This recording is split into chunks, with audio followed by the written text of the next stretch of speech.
શિવ થાય, આપણું કલ્યાણ થાય, એ માટે ધર્મનું આચરણ. ધર્મ વગર કલ્યાણ નથી. ધર્મ ઉપર બેસીને, પોઠિયા ઉપર બેસીને ભગવાન શિવ આપણા જીવનમાં આવે. કલ્યાણ તમારા જીવનમાં આવશે ધર્મ ઉપર સવાર થઈને. માટે ધર્મમ ભજસ્વ સતતમ ત્યજલોક ધર્માન સેવસ્વ સાધુ પુરુષાન જહિ કામ તૃષ્ણામ અન્યસ્ય દોષ ગુણ ચિંતનમાશુ મુક્ત્વા સેવા કથા રસમહો નિતરામ પિબત્વમ. ગોકર્ણ ગીતામાં મહારાજ ગોકર્ણ કહે છે, ધર્માચરણ સતત કરો. તમારા બેસવામાં, ઉઠવામાં, ખાવામાં, પીવામાં, બોલવામાં, તમારા વ્યવહારમાં ધર્મ હોવો જોઈએ. આપણે સવારે અડધો પોણો કલાક પૂજા પાઠ કરીએ એ જ ધર્મ, અને પછી ધર્મને એક બાજુ મૂકી દેવાનો એમ નહીં. આપણે ઘરેથી નીકળીએ લોટો જળ ચડાવવા માટે મહાદેવને, અને એમાં 2 કરણના ફૂલ અને 2 બિલીના પાન નાખી અને ઘેરથી નીકળે માણસ, અને ધર્મ ચાલુ થાય, અને મંદિરમાં જઈ લોટો પાણી ભોળાનાથને ચડાવે, 2 કરણના ફૂલ અને માથે 2 બિલીના પાન મૂકી અને પછી પ્રણામ કરીને નીકળે, ત્યાં ધર્મ પૂરો થઈ જાય માણસનો. એમ નહીં. હકીકતમાં મંદિરમાંથી તમે નીકળો, ત્યાંથી ધર્મ ચાલુ થાય. એ ગંગા શિવજીની જટામાંથી પછી પ્રગટે છે, ત્યાંથી પછી આગળ વધે છે. એમ આપણો ધર્મ ત્યાંથી આગળ વધવો જોઈએ, શંકરના મંદિરમાંથી. આ ધર્મની ગંગા.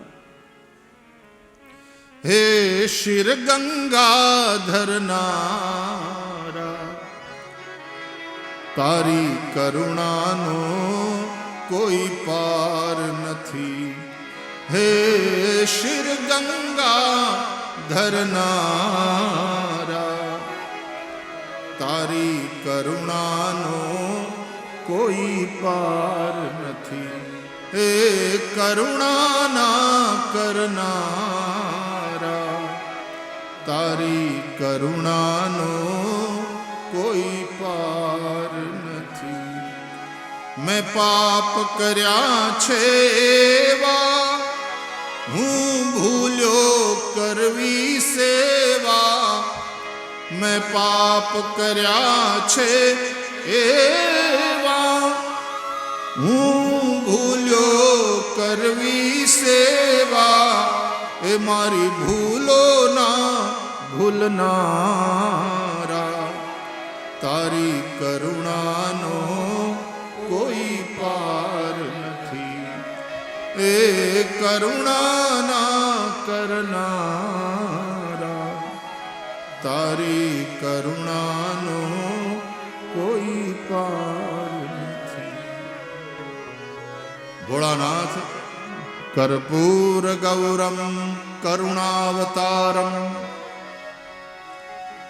એને કરુણાવતાર કહ્યા છે તો પ્રલયનો દેવ મહાદેવ. પણ ઋષિઓએ એને ક્રોધાવતાર નહીં, કરુણાવતાર કહીને નમન કર્યા. શિવ નંદીની સવારી કરે છે. કલ્યાણ ધર્મના ઉપર સવાર થઈને આવતું હોય છે. એટલે મહાદેવના મંદિરમાંથી નીકળીએ, કૃષ્ણના મંદિરમાંથી નીકળીએ, ત્યાં ધર્મ પૂરો ન થવો જોઈએ, ત્યાંથી શરૂ થાય. અને પછી આપણે ઘરે આવીએ તો આપણી હારોહારી ધર્મ આવે. આપણે દુકાને જઈએ તો આપણી હારોહાર ધર્મ હોય. આપણે ઓફિસમાં જઈએ તો હારોહાર ધર્મ હોય. ભોળાનાથ બધું જોતા હોય. એટલે પછી ઓફિસમાં ધર્મ જો સાથે હોય ને તો માણસ લાંચ ન લે, તો ભ્રષ્ટાચાર ન કરે. જો ઘરે ધર્મ આવી જાય તો ઘરની અંદરનું વાતાવરણ પવિત્ર સંસ્કારયુક્ત હોય. ધંધામાં એ ધર્મ જો હારોહાર ગયો હોય ને તો માણસ અનીતિ ન કરે, બેઈમાની ન કરે, પાપનો પૈસો પછી ઘરમાં ના આવે. આપણી મુશ્કેલી એ છે કે આપણો ધર્મ ઘેરથી ચાલુ થાય છે ને મંદિરે જઈએ ત્યાં પૂરો થઈ જાય. નહીં, મંદિર એ ધર્મની ગંગોત્રી છે. ત્યાંથી તો ધર્મની ગંગા વહેતી વહેતી નીકળે. એટલે મહાદેવને લોટો પાણી ચડાવી, કરણના ફૂલ ચડાવી, 2 બિલીના પાન ચડાવી, પૂજા કરી, પગે લાગીને મહાદેવને પ્રાર્થના કરવાની કે હાલો પોઠીઓ કાઢો. મારા બાપ મહાદેવ આ પોઠિયા ઉપર સવાર થઈને હાલો મારી હારો. અને પછી મહાદેવ ત્યાં આમ પોઠિયા ઉપર સવાર થઈને આપણું બાવડું પકડીને આપણને હારવાર બેહાડી દે.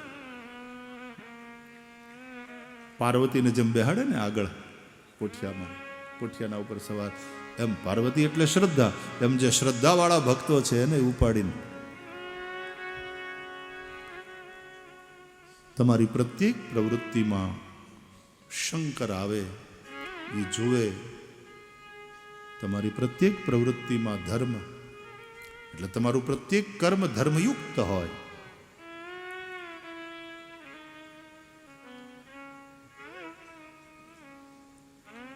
ધર્મની વાતો બહુ સમજવા જેવી છે. એટલે ફરીથી કૃતજ્ઞ બનો, કૃતજ્ઞ બનો. કૃતજ્ઞતા જેવું કોઈ પાપ નથી, નમક હરામી જેવું કોઈ પાપ નથી, વિશ્વાસઘાત જેવું કોઈ પાપ નથી. જેનું ખાય એનું ખોદે એના જેવું પાપ બીજું કયું હોઈ શકે? ધર્મ આ છે. ધર્મ એટલે ખાલી પૂજા પાઠ નહીં, ધર્મ એટલે ખાલી ક્રિયાકાંડ નહીં.